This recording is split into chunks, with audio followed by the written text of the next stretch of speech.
Hey, I'm Doug. This is Backcountry Pilgrim, a channel all about hiking, camping, backpacking, and the gear that goes with it. Today I want to talk to you about an exciting, new, innovative product, the Get Out Gear Trek Chair. This is a high-back, adjustable, reclinable camp chair that uses trekking poles as its main support and weighs less than 1.5 pounds.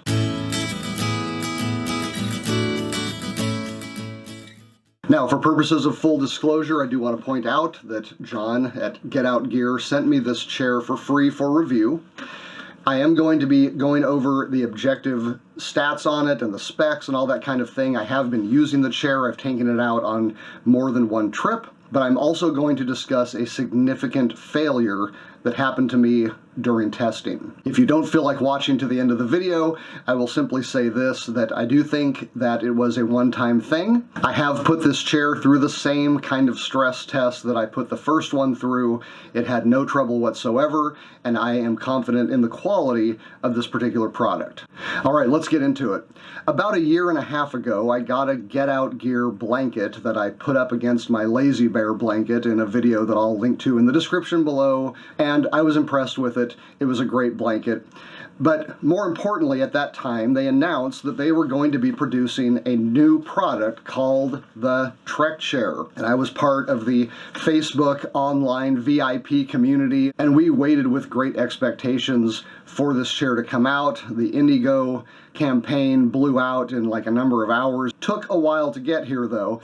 But it is now October of 2022. I got this chair initially about 3 weeks ago, and it is going to be starting to release in November. So if you are interested in picking one up, I'll put a link in the description below, and you can get in on this before they're gone again. The basic idea behind the Trek Chair is surprisingly simple. I'm kind of amazed no one's thought of it before. The idea is that you have kind of the standard camp chair hubs at the bottom with the legs that fold out into a nice little bag, but instead of having the aluminum rods that you have in the front, in the back, instead you have trekking poles. And what this does is it allows you to easily adjust the height of the chair.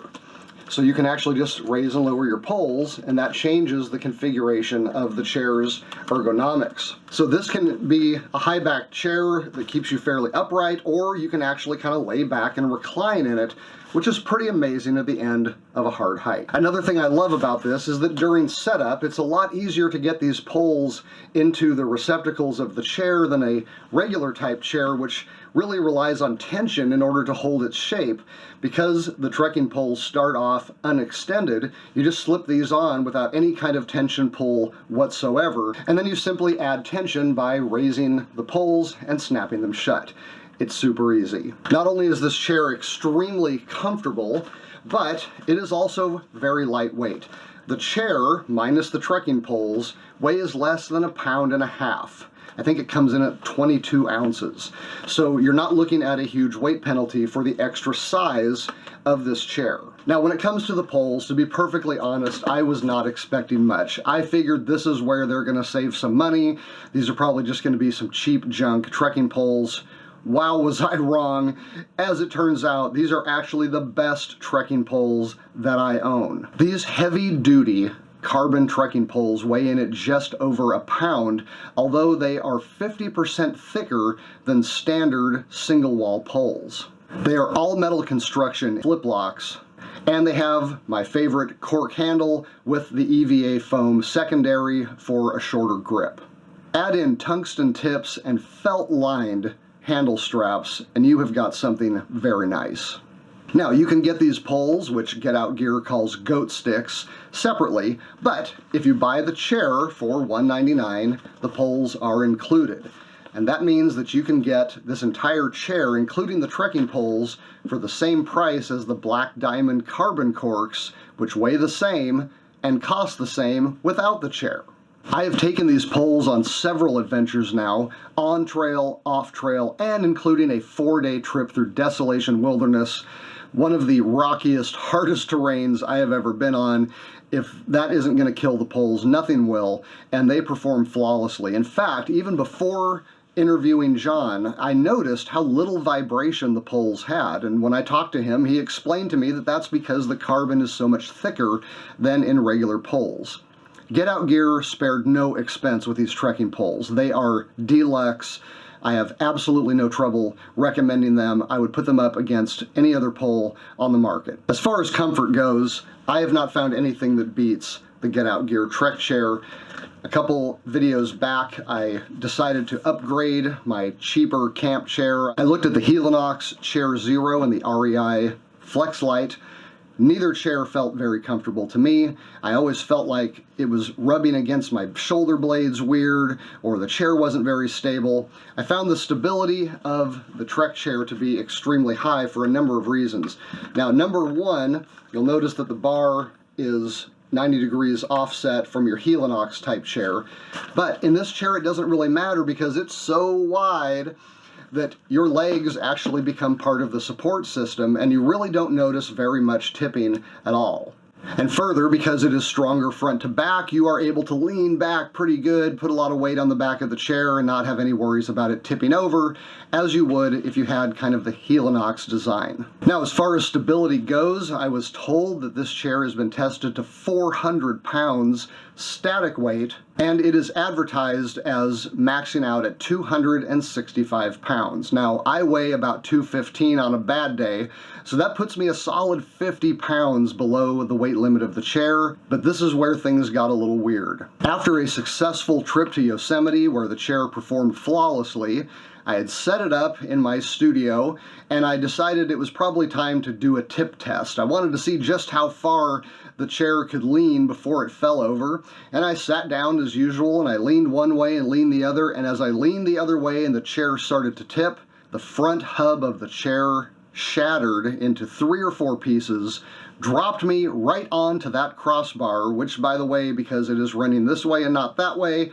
meant there wasn't a whole lot of padding back there, if you know what I mean. It was extremely shocking, fairly painful, and I was left fairly disturbed by the entire incident. So I contacted Get Out Gear, I let them know what happened. They immediately sent out a new chair. So, first thing, right out of the bag, I set the chair up and I performed the same test that I did on my first one. I wobbled back and forth, I twisted around, I got the legs up off the ground. There was no problem whatsoever. Now, in preparation for this video, I actually interviewed John at Get Out Gear, had a great talk with him. He is the real deal. This guy is an outdoorsman. He knows what he's talking about. And unfortunately, I have not heard back from him or the company about what they think happened with the first chair. I did send the parts back to them.